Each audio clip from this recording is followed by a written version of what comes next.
सुषमा जी, एक बहुत ही common sense का सवाल आपके सामने रख रहा हूँ। चुनाव सर पर हैं और ये हम सब जानते हैं, और ऐसी सूरत में उत्तर प्रदेश के मुख्यमंत्री योगी आदित्यनाथ, जो कि ऐसा कॉमन पैरेलल्स में माना जा रहा है कि बहुत कंफर्टेबल हैं अपनी जगह पर, शायद दोबारा चुनाव जीतकर मुख्यमंत्री भी बन सकते हैं, इसके आसार भी बहुत दिख रहे हैं। ऐसा a lot of political pundits are claiming that this is what is going to happen. आपको लगता है कि ऐसे हालात में कोई व्यक्ति इतना बड़ा जोखम लेगा? He will be risking his re-election in such a scenario where he would try to stall the investigation? You see, you are asking me to speculate what the Chief Minister of Uttar Pradesh is thinking, but हर चीज, हर घटना election से नहीं जुड़ा होता है। Gujarat right के बाद भी इलेक्शन हुए और रिजल्ट आपके सामने है, पर जो गलत है वो गलत है और जो सही है वो सही है। चुनाव में अभी वक्त है और चुनाव में क्या नतीजे रहेंगे वो वक्त आने पर हम देखेंगे, पर चाहे चुनाव का रिजल्ट कैसा भी हो, फैक्ट इज ये हमारे देश के लिए लज्जा की बात है जो घटना आज सोशल मीडिया में हम देख रहे हैं। It is a shame for the country, it is a shame for Uttar Pradesh. और हाथरस के बाद भी बाई इलेक्शन में बीजेपी जीती थी, आपको पता है। So election is one thing and humanitarian is another thing.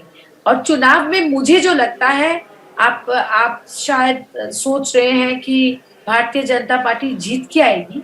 मैं कह नहीं सकती कि वहां पर कौन जीत के आएगा, it's too early to say that, पर मेरा विश्वास है कि लोग जरूर हाथरस, उन्नाव और लखीमपुर की घटना का विचार करेगी और फिर वोट डालेगी। Sushmita ji, this is not a question which pertains to you and your political party currently, लेकिन कांग्रेस से आपका पुराना ताल्लुक रहा है। एक सवाल उस संबंध में आपसे पूछना चाहता हूँ। राहुल गांधी जी और प्रियंका गांधी वाड्रा जी बहुत सक्रिय दिख रहे हैं लखीमपुर खीरी हिंसा को लेकर। ये सक्रियता कांग्रेस पार्टी में आज आपको दिखाई दे रही है, पहले भी ऐसे ही थी, या आपको लगता है कि इस हादसे की वजह से कांग्रेस को अपने आप को एकजुट करने का एक नया मौका मिला है? देखिए, मेरा हक तो नहीं बनता कांग्रेस के ऊपर टिप्पणी करना, फिर भी आपने पूछा। मैं सिर्फ इतना कहूंगी कि आज भी कांग्रेस का जो वोट शेयर है वो दूसरे नंबर पे है भारतीय जनता पार्टी की बात। यही सच्चाई है। सबका वोट शेयर ईसीआई के वेबसाइट पे आपको मिलेगा। सो कांग्रेस का ये दायित्व होता है कि जहां जहां लोगों को सुरक्षा की जरूरत है या सरकार पर दबाव बनाने की जरूरत है, कांग्रेस पार्टी को जाना चाहिए। और वो गए भी है, हाथरस के टाइम पे भी गए, उन्नाव के टाइम पे भी गए। और मेरा मानना है हर ऑपोजिशन पार्टी को ये कर्तव्य है ऐसे मौके पर जाना, ऐसे वारदात जब होते हैं वहां पर पहुंचना। और ये गलत है जब किसी भी पार्टी या किसी भी नेता को रोका जाता है।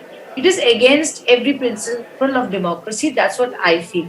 और इसके अलावा कांग्रेस पार्टी पर मैं कुछ टिप्पणी करना नहीं चाहूंगी। बिल्कुल, मैं समझता हूँ। एक आखिरी सवाल सुष्मिता जी, जिस तरह से ये पूरा मामला प्ले आउट हो रहा है, आपको लगता है कि इसके इम्प्लीकेशन बहुत दूरगामी होंगे?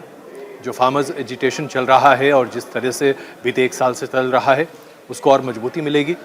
सरकार के लिए मुश्किलें बढ़ेंगी? बिल्कुल, क्योंकि जो फार्मर्स, जो किसानों का कानून लाया गया है, वो किसान कह रहे हैं कि उनके हित में नहीं है। उनको प्राइवेट प्लेयर्स के हाथ में पूरे एग्रीकल्चर इकोनॉमी को धक्का दिया जा रहा है।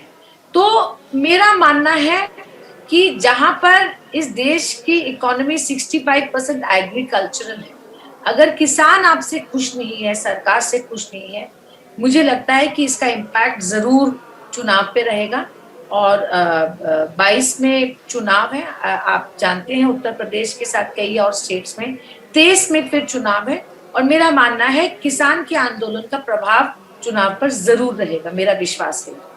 Sushmita ji, thank you for taking time out for us. It was a pleasure speaking to you. बहुत धन्यवाद। Thank you.